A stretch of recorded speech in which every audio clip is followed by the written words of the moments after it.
Hello friends, welcome to Paras kitchen. আজকে আমি আপনাদের জন্য নিয়ে এসেছি বেলে মাছের ঝাল চচ্চড়ি।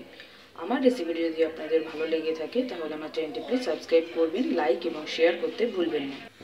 বেলে মাছের ঝাল চচ্চড়ি বানানোর জন্য আমি এখানে নিয়েছি বেলে মাছ, নুন হলুদ মাখিয়ে নিয়েছি।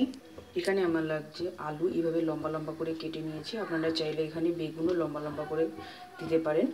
এখানে আমার লাগছে চিড়ে রাখা কাঁচা লঙ্কা, একটু আদা গ্রেট করা, পেঁয়াজ কুচি, ধনেপাতা কুচি, লাগছে একটু টমেটো, আমি এটা পিউরি বানিয়ে নিয়েছি, আর লাগছে আমার কালো জিরে ফোড়নের জন্য। রান্নাটা হবে আমার সর্ষের তেলে। আমি এখানে তেল গরম করতে দিয়েছি। তেল গরম হয়ে গেলে মাছগুলোকে আমি হালকা হালকা করে ভেজে নেব।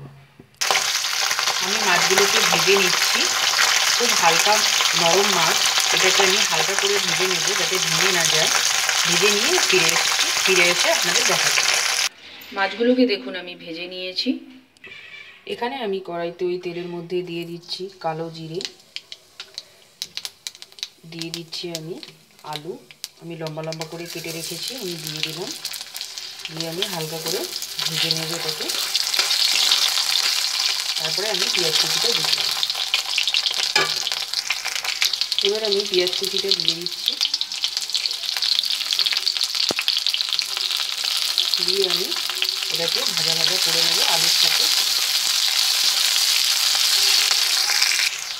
এবার আমি দিয়ে দিচ্ছি চিড়ে রাখা কাঁচা লঙ্কাগুলো, আর আমি দিয়ে দিচ্ছি গ্রেট করা আদা।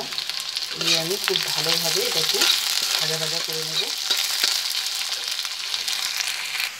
এবার আমি দিয়ে দিচ্ছি টমেটো পিউরি।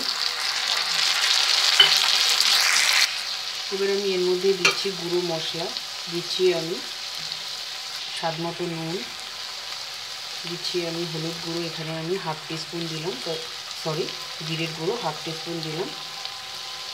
আমি দিচ্ছি সামান্য একটু লঙ্কার গুঁড়ো, দিচ্ছি আমি হলুদ গুঁড়ো হাফ টিস্পুন, জিরের গুঁড়ো আপনারা চাইলে ফ্লেভারটা যদি বেশি দিতে চান তাহলে দিতে পারেন। আমি এই মাছে একটু জিরের গুঁড়ো কম দিলাম।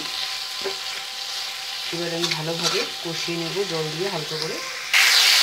দেখুন মশলাটা কষে দিয়েছে। আপনারা যদি এর মধ্যে বেগুন দেন এইভাবে লম্বা লম্বা করে কেটে, খুবই স্বাদ হবে।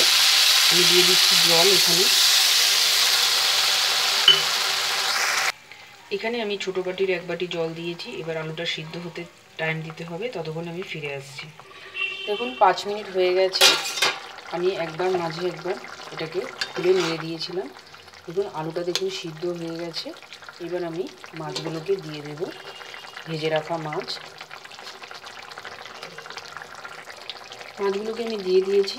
আমি 1 থেকে 1.5 মিনিট মিডিয়াম ফ্লেমে একটু ফুটিয়ে নেব, তারপরে আমি ফিরে আসছি। 1 থেকে 1.5 মিনিট আমি ফুটিয়ে নিয়েছি। আমি গ্যাসের ফ্লেমটাকে অফ করে দিলাম। এবার আমি সার্ভ করে আপনাদের দেখাচ্ছি।